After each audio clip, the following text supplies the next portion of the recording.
Hello, good day. My name is Dr. Hikmet Karčić.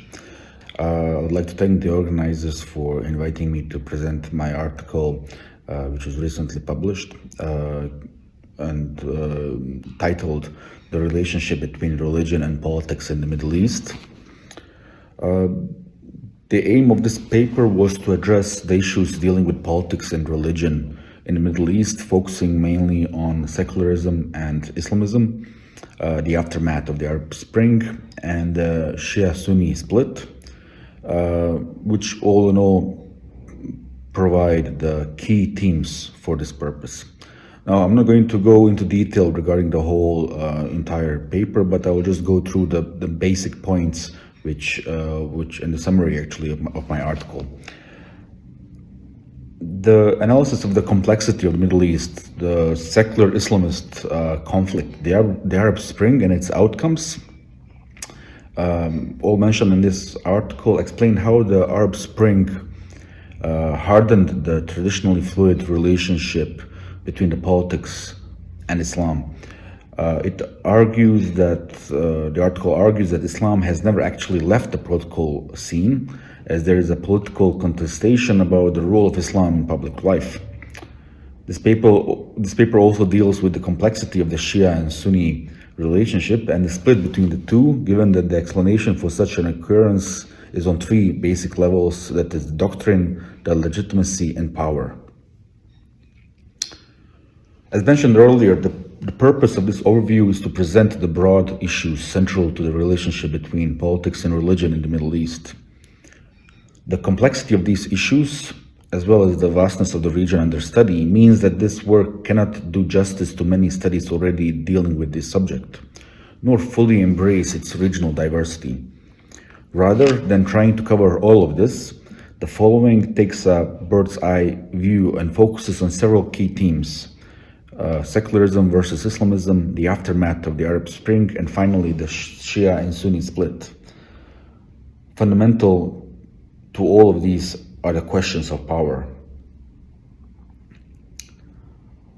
The idea of political Islam is certainly not new. Over the years, the definition of what constitutes political Islam has been debated endlessly. It should be underlined that this is a term heavily contested and manipulated by far-right movements in Europe. So we are basically settling for a basic outline, and the definition would be any interpretation of Islam that serves as a basis for political identity and action. Since the Middle East is a region which emerged from the confines of colonialism, many of the regimes that replaced the previous colonialists were strongly nationalistic, even leading to the political left. They were rarely outright atheistic, however, maintaining a complex relationship with their religious citizens, actively using religion to define their national communities. Kemal Atatürk, Jamal Nasser, Anwar Sadat, Hosni Mubarak, Saddam Hussein were all leaders of secular regimes.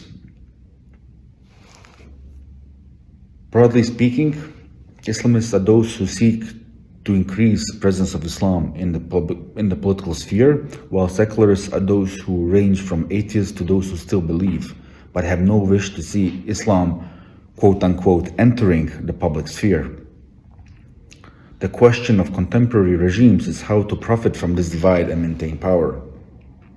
Political leaders across the Middle East are themselves often more secular or pragmatic than they are religious. So often the conflict has been between the state themselves and Islamist organizations.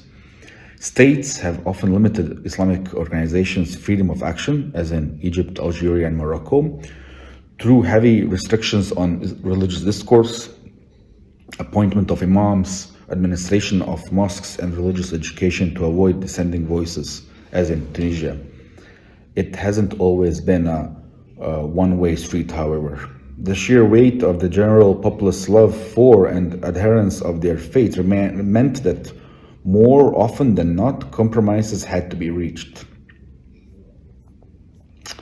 Moving forward, and probably the most important segment here, the three main issues which were laid out in the paper all narrow down to the issue of power.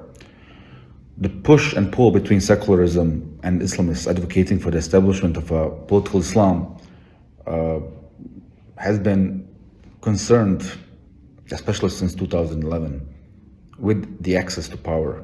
As indicated, the region's political leadership has sought to exploit social cleavages, pitting secular citizens against more religious ones.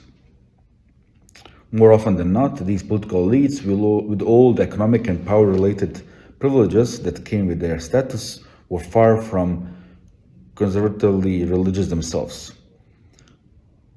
Pulling in the opposite direction towards the establishment of an Islamic polity, where the region's Islamists who finally thought their moment had come in 2011-2012.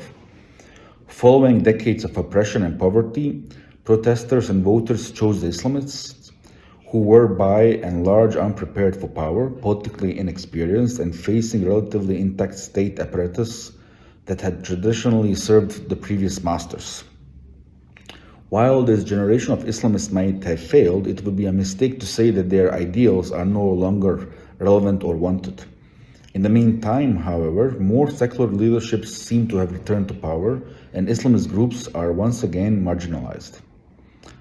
Alongside this, the political aims of the representative and the respective Sunni and Shia groups, led by the regional forces, Saudi Arabia and Iran, were based on the clift between two sects, providing them with weapons.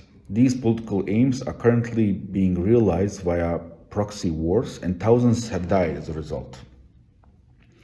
Balancing the relationship between secularists, Islamists, and power is precisely that, an ongoing balancing act without any permanent solution. In 2011, the balance tipped briefly in favor of the Islamists, but that experiment was short-lived. Nor does the ongoing conflict between Saudi Arabia and Iran have any end in sight. The relationship between politics, power, and religion will continue to be fluid, characterized by pragmatism more often than fate. We should not be surprised if, at some point, the secularist drive collapses and the pendulum for power and popular sentiment swings back in towards Islamism. The harder the secularists push, the greater direction will be. With this, I will end my presentation. It has been a very short and concise one, and of course, I look forward to meeting you all in person, and I thank you again for inviting me to attend this conference, at least virtually. Best regards from Sarajevo.